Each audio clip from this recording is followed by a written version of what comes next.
Good afternoon, everybody. Thank you for attending this Cabinet meeting.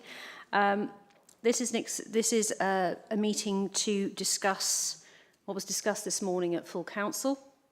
I'll just do the general housekeeping.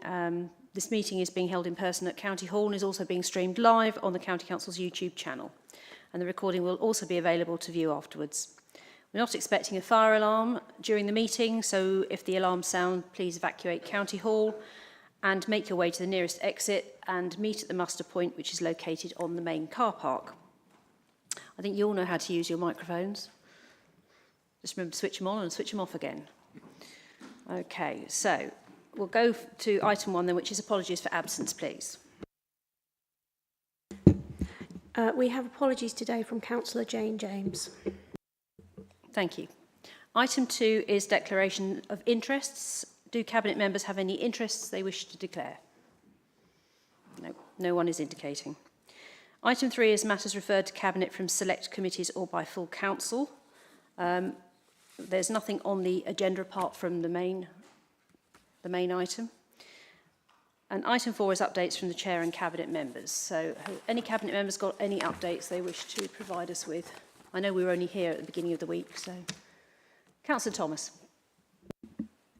Thank you. As I wasn't here on Monday, but I just wanted to mention that Councillor Wymark and I and some of the officers yesterday spent a lovely afternoon with Norfolk Care Association at their annual awards ceremony, recognising people who have given wonderful service looking after those who are in greatest need and vulnerable, those who are in care homes and those who are cared for at home. And it was a wonderful afternoon actually celebrating the success of the services that are provided to people and the wonderful work that people do to keep people safe and well. So I just wanted to acknowledge that and thank Norca for organising the event and inviting us to take part. Thank you for that. Are there any other updates? No, no one is indicating. So we'll move on then to item 5, which is public question time, and we have not received any public questions. And item 6, local member questions, and we have not received any local member questions either. So we'll move on to the main event, which is Norfolk and Suffolk devolution. It starts on page 4 of your agenda, and there are 4 appendices that you will see there, which give us an indication about the functions which are exercisable by the Mayor and the Mayoral Strategic Authority, statutory functions of the strategic authorities. There's an equality and impact statement, and there's the draft minutes from the Corporate and Strategic Select Committee. And we were all in attendance this morning when this item went through full council. We had quite a robust debate, I think, but everyone had a chance to have their say. And I was pleased that full council have endorsed the recommendation overwhelmingly that we should take this through Cabinet and agree to the recommendation that's in front of us. Now, we know that this is something that we have strived to do for many years. We've been marched up the hill and down again. We've missed out on several occasions on devolution. We were lucky to be put on the devolution priority programme by the government earlier in the year, and we now know how much money is on the table for our devolution deal.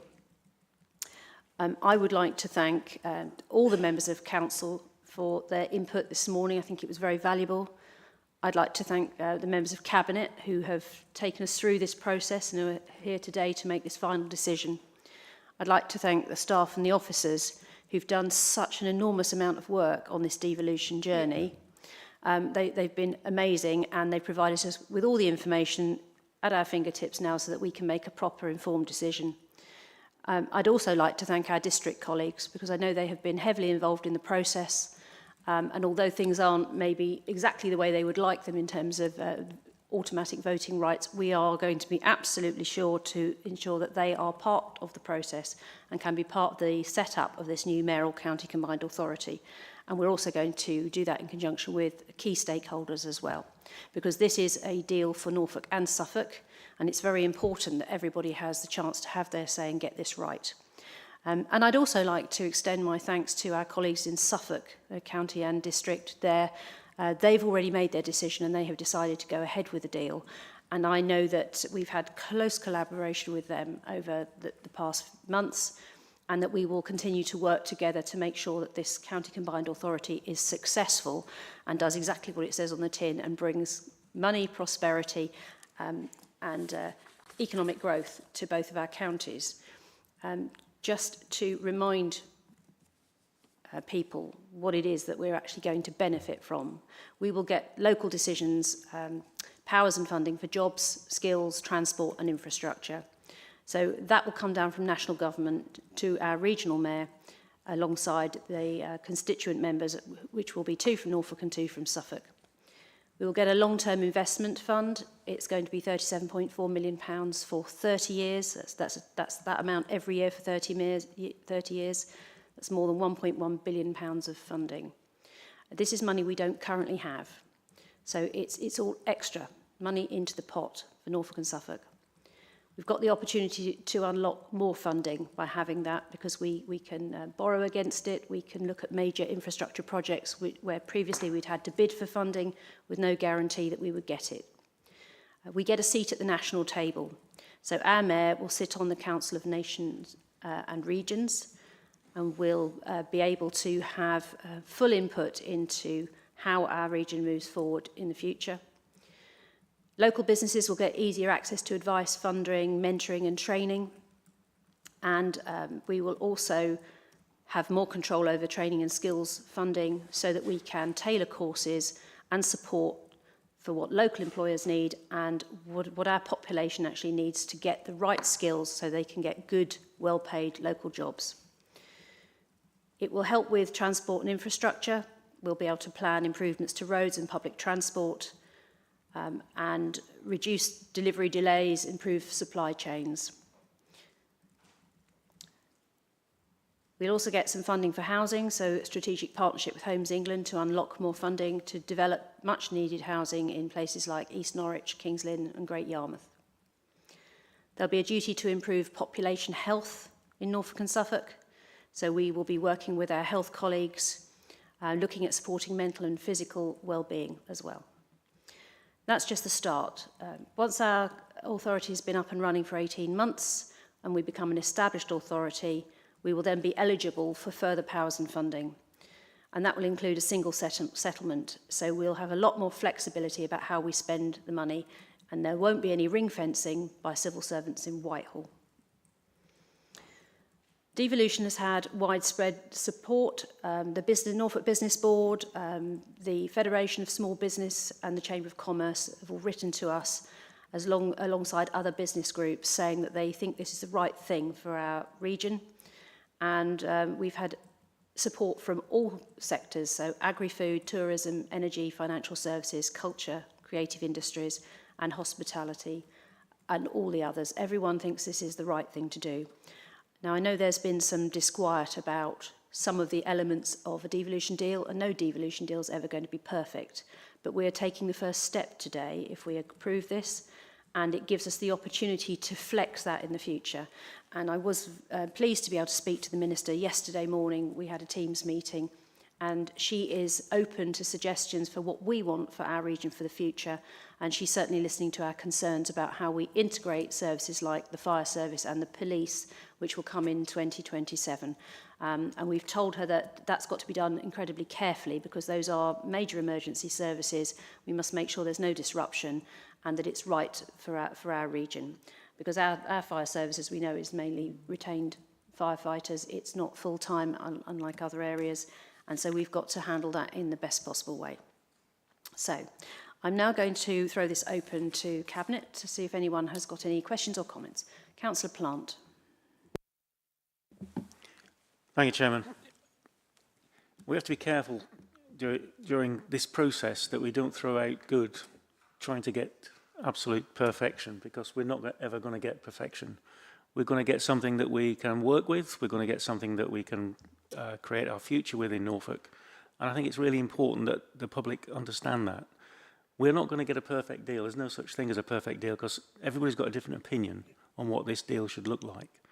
What we have got is £37 million extra every year for the next 30 years, half of which is capital and half, I believe, is revenue. The revenue element of it means we can borrow against that money, which means that it could possibly be, over that period, instead of a £1 billion, it could be £3 billion. And that is investment in Norfolk and Suffolk.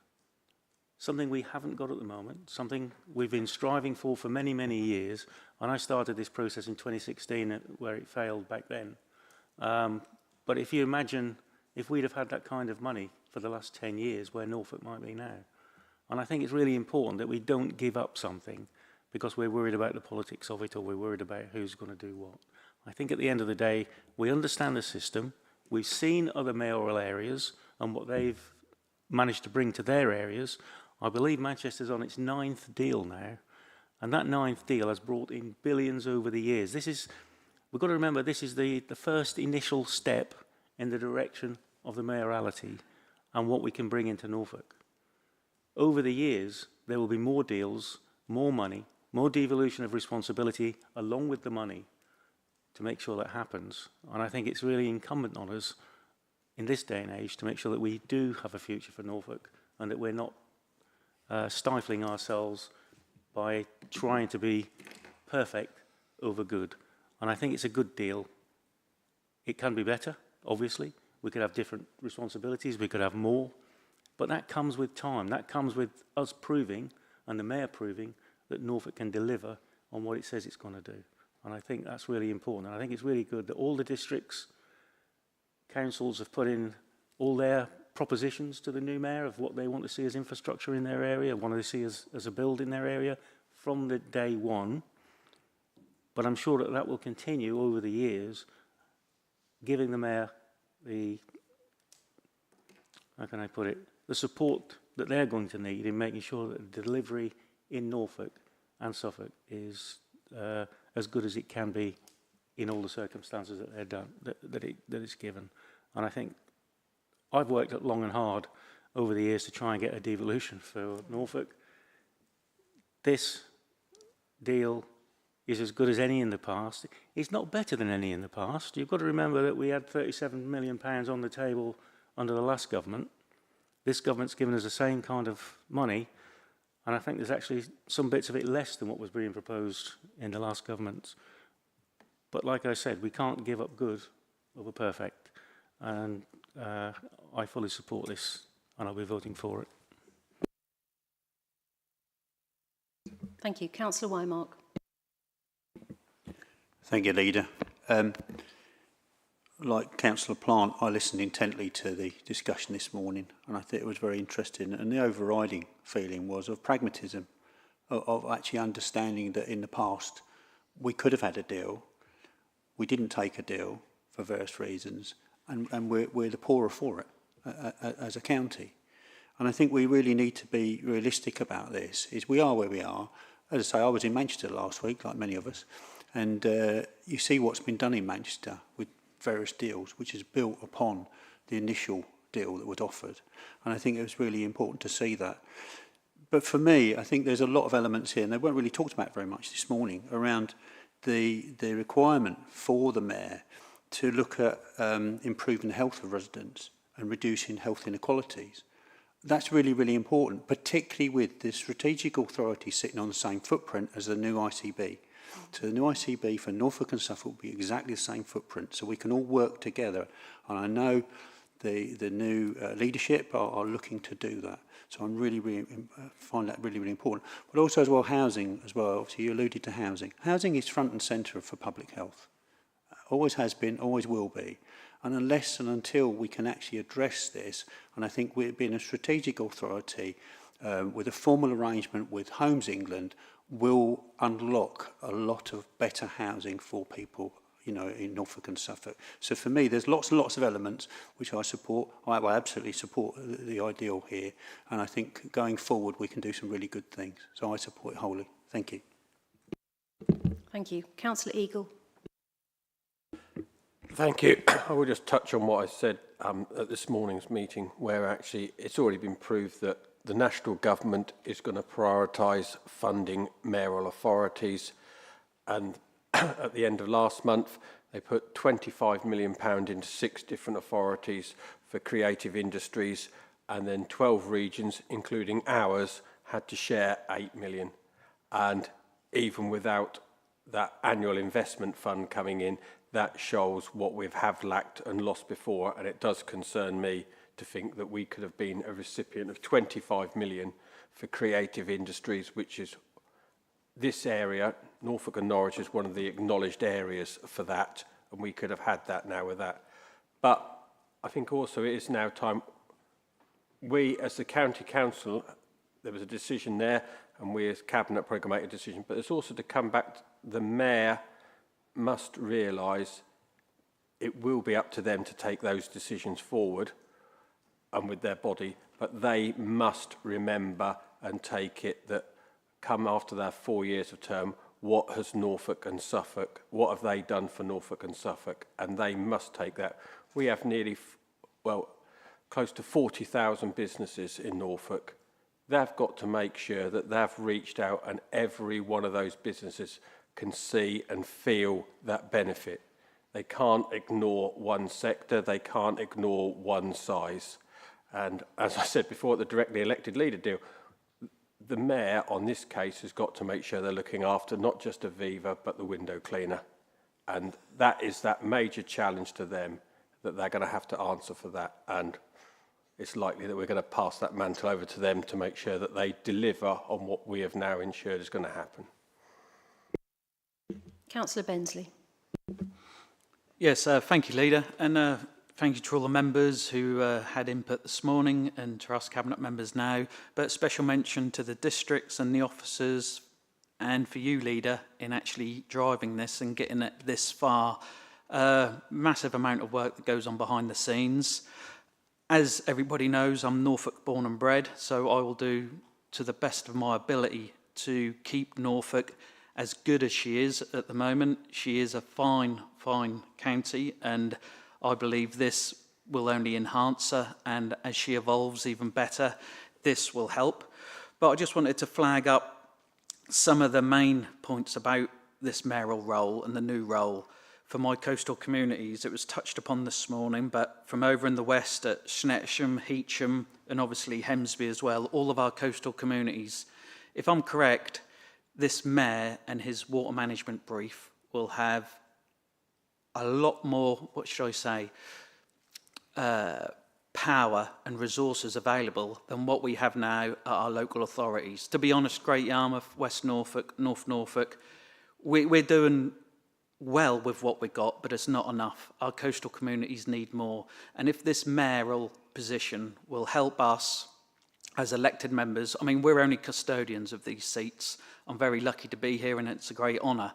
But if I can push, or if anybody can pressure this new individual into helping our coastal communities first. And I have to admit, my MP at the moment, Rupert Lowe, he's helping us very well, and he's helping me personally, as in trying to get a meeting with Emma Hardy, the MP, and Carl Smith, the leader of Yarmouth Borough Council, because we are facing significant challenges along all of our coastal communities that, quite frankly, at the moment, we haven't got the tools to help the individuals and the actual homeowners, because this is a national problem, and the safety net for these people who are vulnerable, living in the shadow of erosion, it just isn't there. So if this can help in any way them people in our coastal communities of Norfolk, I'm all for it, Leader, and I thank you.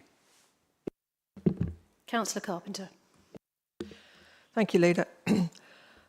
I think echo my colleagues' comments about the debate in Chamber this morning. It was a really good debate, and for everybody's opinions, and that's what it's all about, is opinions on the subject matter. For me, I think if you look at point 8.2 within the alternative options, I think this just sums up what this is all about, really, is that should the Council choose not to pursue devolution at this time, it should be understood that devolution for Norfolk would only be considered again once all other areas participating in the Government's devolution priority programme and those subsequent localities who express an interest for pursuing devolution have successfully achieved devolution in their areas. the most important line is, this would lose Norfolk and Suffolk over £1 billion of investment and other funding and leave Norfolk significantly behind in respect of growth, investment and influence in national policy and decision making. That is critical. We are here to bring in that investment, to improve people's lives. We are all here to do that. And I think that's one of the most important things. And for me personally, I want to see us at the table. I want us to have a voice at that table. And I want us to be able to be in a position to bring additional monies for the benefit of the residents. And if we never did this or do not do this, then quite clearly, it was mentioned this morning, but I will also mention it this afternoon in this Cabinet meeting, our residents will never forgive us for not doing this. So I very much support this. We've been on this journey together. In fact, I was on this journey in 2016 with Councillor Plant, and it was a very hard journey, and I remember it quite well, actually. So I will support this afternoon, and I will also thank all officers involved with this, both at Borough, my own borough at Great Yarmouth, and officers at County. The hours they've put into this. It's not hours, it's weeks and months to assist us in the decision making by going down into the weeds on everything regarding devolution. And they must be now experts in devolution, and I'm looking at Chris over there. But it's really good to have very committed officers to help us through this. So I would say thank you, and I will be fully supporting this. Thank you, Leader. Councillor Thomas. Thank you, Leader. I mean, a lot has already been said. I think what we need to reflect back is that whilst there was a robust debate this morning and some people voiced quite a lot of concerns about the potential devolution agreement that's in front of us, the vote was 51 for, 5 abstentions and 2 against. So we've got a very strong mandate from full council this morning, despite all the rhetoric and the somewhat conflating of local government reorganisation with devolution, but we'll leave that where it is, to actually bring inward investment into Norfolk and Suffolk. And just picking up on Councillor Weimark's point earlier, I don't think we can underestimate the impact and hopefully the improvements that coterminosity with the new integrated care board across Norfolk and Suffolk will bring, not just to health, but also to social care. Because healthy people don't require so much help and support from social care. And we know that that is a service that is struggling to meet the demands that we currently have. We're driving towards prevention and independence, but we need health to drive that mandate forward with us. And I very much hope that whoever the new mayor is, they realise that actually there are some very big challenges around health and social care across the 2 counties that they will need to get to grips with and understand. And it's our job to support them in that and to help them to quickly get up to speed with the challenges that Norfolk faces, but also to understand that, as Councillor Eagle mentioned earlier, if we don't accept devolution, then we say, actually, we don't mind being at the back of the queue with the small begging bowl, hoping for the scraps that are left behind when all the mayoral authorities have had their share and we get what's left. And it goes without saying, a huge thanks to the team that have been working behind the scenes on this, both to run both of these 2 big infrastructure changes around local government reorganisation and devolution at the same time has been no mean feat. And I think, you know, and meanwhile, we've all had to carry on doing what we're meant to be doing, you know, and doing the day job of looking after Norfolk residents in the best way we can. So I'll be wholeheartedly supporting this, but with the mandate that we received from full council. Thank you. Councillor Dewsbury. Thank you. I think most things have been said. I mean, it would be really silly to pull out now because this is the best thing that we could do for Norfolk. And personally, being involved with adult learning. I think the adult skills funding is particularly welcome because it will help with employment, because people will learn new skills, it will help with the economy. So as well as all the other money, we've got this targeted to help people, and I think everything that we've got within this deal is good for Norfolk. Thank you. Anyone else wish to speak? No one is indicating now. I'm going to turn to the officers now, because this is a historic day, and I wondered whether there was any officers who wanted to make any comments at this point about the recommendations in front of us and what we're about to do.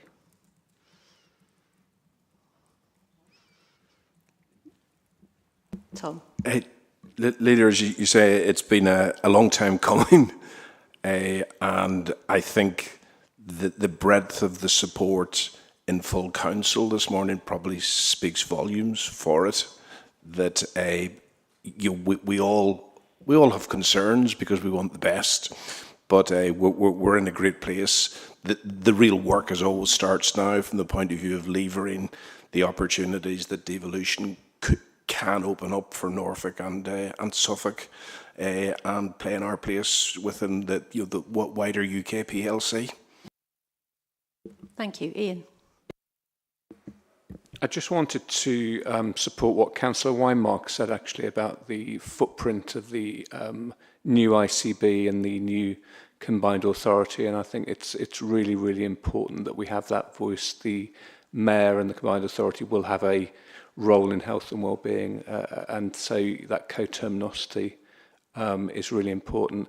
And the other point I'd like to make, I remember about a year ago hearing a really compelling presentation from Ben Houchin, the Mayor of Teesside, and members have rightly highlighted the additional funding and inward investment that this brings, which is welcome. But what Ben was saying was actually having a mayor and having that figurehead that international investors can link to, he felt brought in at least three times the amount of inward investment to Teesside as the government funding. So there's a multiplier effect of it. And we know that the inward investment and the positive impact that has on the economy is perhaps the most health protective factor, the most important factor for our population's well-being. So for all those reasons, I was personally really, really pleased to see the vote this morning. Thank you. No one is compelled to speak, but I thought I'd give you the opportunity. Okay, right, well, let's move to the recommendations then. Recommendations are on page 5. Cabinet is recommended to, firstly, consider and consent to the making of Norfolk and Suffolk Combined County Authority regulations as required by Section 46 1D of the Levelling Up and Regeneration Act 2023, such that Norfolk County Council will be a constituent council of the authority. Secondly, delegate to the Chief Executive Officer in consultation with the Leader of the Council and the Monitoring Officer to A, approve any final technical amendments to the Norfolk and Suffolk Combined County Authority regulations, and B, take all decisions and all steps necessary to finalise the establishment of a mayoral combined county authority for Norfolk and Suffolk up to and including the giving of consent to it on behalf of the County Council for the purposes of the Section 46 1D Levelling Up and Regeneration Act 2023. And thirdly, appoint the Leader and Deputy Leader of Norfolk County Council to the Norfolk and Suffolk Combined County Authority once a legal entity as Norfolk County Council's constituent members. Can I ask for all those in favour to please show? Agreed. Thank you. And can I say congratulations, everybody? We have finally got there. It's been a very, very long road, but it's a very proud day to say that we've actually got devolution, we've made this decision. We look forward to the government actually enacting the statutory instruments and getting our mayoral county combined authority up and running. The new mayor, whoever that person will be next year, has got a massive job on their hands, but we will do everything we can to support that person alongside our colleagues in Suffolk and make sure that our mayor and our county combined authority is a successful one and that we do what's right for the people of our two counties. So thank you, everybody. Thank you for all your support to me and to the officers. It's been a very long road, hasn't it, guys? But we are finally getting there. So I'll move on then. Item 8 is reports of the Cabinet Member and Officer delegated decisions made since the last Cabinet meeting, and there is only one, which is on highways, infrastructure and transport, about the reprocurement of Norwich Bus Station and Park and Ride site management and maintenance. So if you note that. And that's the end of the meeting. The next meeting will be on Monday the 3rd of November at 10 a.m. here in the Council Chamber. I'd like to thank everybody for taking part today.